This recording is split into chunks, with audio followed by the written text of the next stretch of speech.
Bismillahirrahmanirrahim. Assalamualaikum warahmatullahi wabarakatuh. Bismillah, alhamdulillah, wassalatu wassalamu ala rasulillah wa ala alihi wa sahbihi wa mawalah amma ba'du. Di pertemuan kedua kali ini kita masih membahas tentang syahadatain, yaitu yang bertema kedudukan syahadatain dalam syariat Islam. Oke. Syahadatain adalah syariat Islam, sama dengan syariat sholat, zakat, puasa, haji, munakahah, jihad, dan sebagainya. Syariat Islam yang wajib dilaksanakan. Syariat adalah suatu amal yang harus dikerjakan atau disebut juga amal jawarih. Syahadatain bukan rukun iman yang hanya diyakini dalam hati, tapi rukun Islam yang harus diamalkan karena amal jawarih. Bahkan syahadatain mempunyai kedudukan yang sangat penting karena merupakan pintu gerbang masuk ke dalam al-Islam. Nah, jadi syahadatain itu adalah rukun Islam yang pertama. Syahadatain merupakan syariat Islam yang sangat menentukan pelaksanaan syariat Islam selanjutnya. Syarat sah yang melaksanakan syariat sholat, zakat, puasa, haji, dan adalah sebagai muslim. Muslim adalah seseorang yang telah menyatakan diri sebagai muslim, yaitu telah melaksanakan syahadatain. Jadi tidak akan sah seseorang melaksanakan syariat Islam apabila belum melaksanakan syahadatain. Oke. Nah, selain dari rukun Islam yang pertama dan menjadi pintu gerbang masuknya seseorang ke agama Islam, syahadatain itu sendiri mempunyai toleransi, yaitu perwujudan al-wala dan al-bara ya. Ini al-bara. Syahadatain merupakan syariat Islam yang sangat menentukan pelaksanaan syariat Islam selanjutnya. Ya, seperti yang sudah dijelaskan tadi. Nah, contohnya syahadatain, di dalam syahadatain itu ada kata atau kalimah la ilaha illallah yang terdiri dari dua pernyataan, yaitu la ilaha dan illallah, tidak ada Tuhan dan selain Allah kecuali Allah.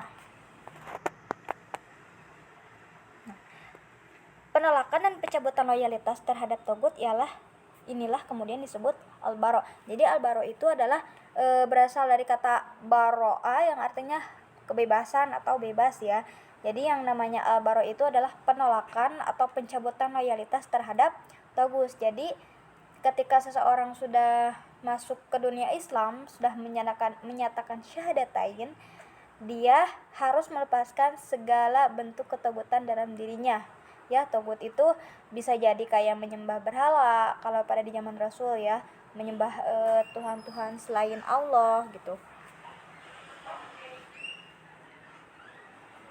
Dan benda-benda yang dianggap sakral menurutnya gitu. Nah, itu dinamakan tagut.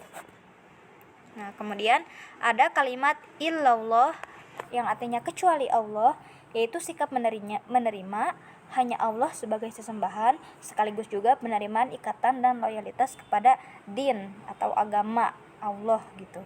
Nah, ini yang disebut dengan al-wala. Jadi al-wala dan al-bara ini, al-wala yaitu menentukan bahwa loyalitas kita, tunduknya kita, taatnya kita hanya kepada Allah. Sedangkan al-bara adalah membebaskan diri kita dari sesembahan yang selain Allah gitu.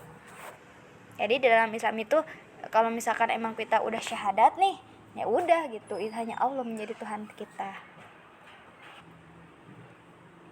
Nah, kemudian di sini ada bagan al-wala dan al-bara. Kita contohkan di yang kedua ya, kesempurnaan iman, Quran surat Al-Baqarah ayat 256 sampai 257, yaitu al-walanya yaitu beriman kepada Allah, kemudian al-baranya kita menolak tagut ya. Nah, ini contohnya, a'udzubillahi minasyaitonirrajim, la ikraha fiddin, qad tabayyana rusydu minal ghayy, faman yakfur bittaguti wa yu'min billah faqad istamsaka bil urwatil wuthqa la infisama laha wallahu samii'un 'alim. Tidak ada paksaan untuk memasuki agama Islam. Sesungguhnya telah jelas jalan yang benar daripada jalan yang sesat. Karena itu, barang siapa yang ikrar kepada tagut dan beriman kepada Allah, maka sesungguhnya ia telah berpegang kepada buhul tali yang amat kuat yang tidak akan putus. Dan Allah Maha mendengar lagi Maha mengetahui. Gitu. Nah, jadi dalam syahadatain itu selain menjadi rukun Islam yang pertama, kemudian al-wala dan al-bara. Nah, ini syahadatain juga menjadi bagian tujuan dari akhir proses dakwah Islam gitu ya. Mungkin teman-teman pernah dengar ya, ketika mungkin pernah baca juga di Sirah Nabawiyah, ketika Rasulullah itu lahir, kemudian remaja, dewasa, sampai diangkat menjadi seorang rasul. Nah, dan mendapatkan wahyu dari malaikat Jibril yang turun langsung dari Allah.